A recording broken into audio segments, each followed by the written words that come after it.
তো আমি সকালবেলা ঘুম থেকে উঠলাম, ঘুম থেকে উঠে দাঁত ব্রাশ করতে থাকলাম। দাঁত ব্রাশ করতে করতে একটু হাঁটাহাঁটি করলাম, চারপাশটা একটু দেখলাম। দাঁত ব্রাশ শেষ করে আমি মগে পানি নিয়ে ভালো মতো হাত মুখ ধুইতে থাকলাম। তো হাত মুখ ধোয়া শেষ করে আমি এখন তয়লা দিয়া চোখ মুখ ভালোভাবে পরিষ্কার করে মুছলাম। তো মুছার পর আমি আমার যে মাছের খামার আছে ওইটাতে আমি যাব। ওই মাছের খামারটা আপনাদের দেখাবো এবং মাছের খামারে কিছু কাজ আছে, কাজগুলো করব আর আপনাদেরকে দেখাবো। আমার এখানে মাছগুলো আছে, তো মাছের কি অবস্থা এখন দেখাবো। এই যে এই ট্যাঙ্কটার মধ্যে আমার কিছু মাছ আছে, আর এই ট্যাঙ্কে আমি কিছুদিন ধরে যত্ন দিতে পারছি না সময়ের জন্য। আর এই ট্যাঙ্কের পানিটা অনেকই কমে গেছে, একবারে নিচে চলে গেছে। তো এই ট্যাঙ্কে পানি দিব, ওই পানি দেওয়ার সময় যে কাজগুলো করবো এটা আপনাদের দেখাবো, আপনাদের সাথে শেয়ার করব। তো এই ট্যাঙ্কেতে আমি কিছু মাছ রাখছি, পানিটা একবারে নিচের লেভেলে চলে গেছে, এটা পানি দিয়ে আমি ভরবো। তো এখন আমি পানি নিয়ে আসবো। তো পানি নিয়ে আসার জন্য কলপারের দিকে রওনা হলাম। তো হাঁটতে হাঁটতে কলপার গেলাম, কলপার গিয়ে একটি বালতিতে লাল একটা বালতি নিলাম, বালতির মধ্যে কিছু পানি নিলাম ড্রাম থেকে। পানি ভরা শেষ করে তারপর আবার আমি ফিশারি দিকে যেতে লাগলাম। তো ফিশারি থেকে কলপারে একটু দূরে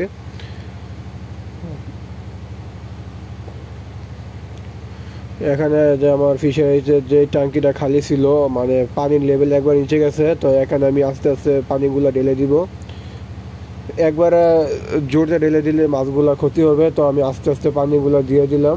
এটার মধ্যে পানি দিতে থাকলাম। মূলত পানিগুলো কয়দিন পর পরে চেঞ্জ করা লাগে, তো আমি একটু ব্যস্ত ছিলাম, যে ব্যস্তর কারণে চেঞ্জ করতে পারি নাই, একটু গাফিলতি হয়ে গেছে। তো আমি 2-3 বালতি পানি এনে দিয়ে দিলাম আর ট্যাঙ্কিটা ভরে দিলাম, মানে কন্টিনিউ 3-4 বালতি পানি দিয়ে দিলাম। তো পানি দেওয়া শেষ করলাম, এখন আবার একটু কাজ আছে। আমার এই ট্যাঙ্কগুলো আমি রাখছি গাছের নিচে, তো গাছে কিছু পাতা পড়ছে, এই পাতাগুলো আমি সবগুলা ট্যাঙ্ক থেকে উঠাই দিচ্ছি, মানে ট্যাঙ্কগুলো পরিষ্কার করে দিচ্ছি। নাহলে পাতাগুলো পচে যায়, আমার ট্যাঙ্কে অনেক ক্ষতি করবে।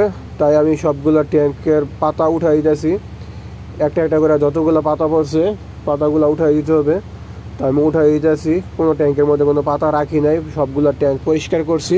তো পরিষ্কার করার পরে এখন আবার আমি মাছের খাবার দিব, মানে এখন খাবার দেওয়ার পালা, সবগুলো ট্যাঙ্কে খাবার দিব। এটার মধ্যে যে মাছগুলো আছে, তো ওই মাছগুলোর আমি আবার খাবার দিচ্ছি। এখন মাছগুলো মজা করে খাবার খাবে। কয়দিন যত্ন দিতে পারিনি একটু ব্যস্ততার জন্য, তো আজকে 1 দিন পরে খাবার দেওয়া হচ্ছে। মাছগুলো অনেক এইভাবে খাবে, ক্ষুধার্ত ছিল তাই পাগল হয়ে খাবে মাছগুলা। তো খাবার দেওয়া শেষ করে আমি হাত দিয়ে আবার একটু নাড়া দিয়ে দিচ্ছি, কারণ হাত দিয়ে পানির মধ্যে নাড়া দিলে মাছগুলা বোঝা যে ওইখানে খাবার দেওয়া হয়েছে, বা ওই নাড়া দেওয়া পানির মধ্যে সবখান থেকে দৌড় একত্রিত হয় মাছগুলা। তাই আমি আবার একটু টেকনিক খাটিয়ে পানিতে নাড়া দিয়ে দিলাম। তো মাছগুলা এখন এই জায়গায় আইসা সব একসাথে খাবার খাবে।